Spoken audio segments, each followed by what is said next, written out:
Take a break from your busy schedule and join Harold Sala for Guidelines, a 5-minute commentary on living. Does it really matter anymore what you do as long as you get away with it? It would seem not, based on what's happening today. Like what? One poll shows that 79% of those interviewed really expect politicians to lie to them. Talk show programs are rigged. Athletes take steroids and then swear they're only taking food supplements. College students cheat their way through school. Hopefully your doctor is not among them. Businessmen consistently pad their expense accounts. I deserve what I took, we rationalize as we take supplies home from the office or lift a few items from the store, hiding them in a purse or a pocket. Teachers say students lie to them so convincingly, they're never really sure whether they're telling the truth or lying. Everybody's doing it, we contend, and the moralist says, that's the way it's always been, so why should it be any different today? While ethics and morals have taken a radical hit in recent days, the fact remains that the integrity problem is an old one.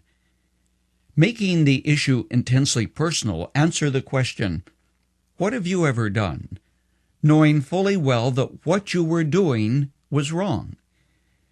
This was the issue that Paul confronted when he wrote to the church at Rome. First, Roman culture was a strange mixture of pomp, depravity, indulgence, and pride. Women were treated like chattel. Homosexuality was rampant. Yet even in that culture there was a line, and when the line was crossed, individuals felt guilt. Seneca is quoted saying, "We have all sinned, some more, some less." That was the term which Paul used, and he didn't hedge it in saying, "All have sinned," says Paul, adding, "There is none righteous, no, not one." But Paul has good news as well as bad. He said, God demonstrates his own love for us in this: while we were still sinners, Christ died for us. The result, says Paul, is you can have peace with God. He put it, "Therefore, since we have been justified through faith, we have peace with God through our Lord Jesus Christ, through whom we have gained access by faith into this grace in which we now stand." John Piper tells how he used to carry a MasterCard, mostly for identification. But on a trip, he lost the card. The only problem was that he didn't know where he lost it. Perhaps in the market, when he stopped at an outdoor market to buy fruit where the flies were all swarming over the display, hoping they were powerful enough to carry off a few pieces. Or perhaps it slipped out of his wallet when he was at a restaurant or at a service station. He didn't know. He had no idea where it had gone. Then, having returned home, he got a letter from a friend. And to his surprise, out fell his credit card. Yes, it was his card. What struck him by surprise is that he didn't know he had lost the card until it was returned, having fallen out of his wallet in the friend's car. Many have never really confronted the innocence that was lost long ago, when as an act of the will we put our backs to God and wandered into the world the different direction.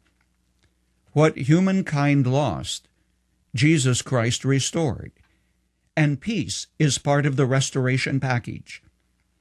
If you haven't discovered the free gift of life and forgiveness, read the book of Romans in your New Testament. It gives you the solution to your despair and failure. Start on the Romans road today. 10 minutes a day for a week will get you through this great old book.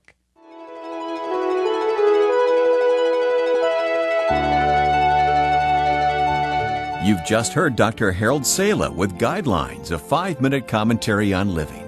If you would like to listen to the program again, download a copy, subscribe to our e-commentary, or view other resources, visit guidelines.org. We would like to hear from you too. You can email us at info@guidelines.org.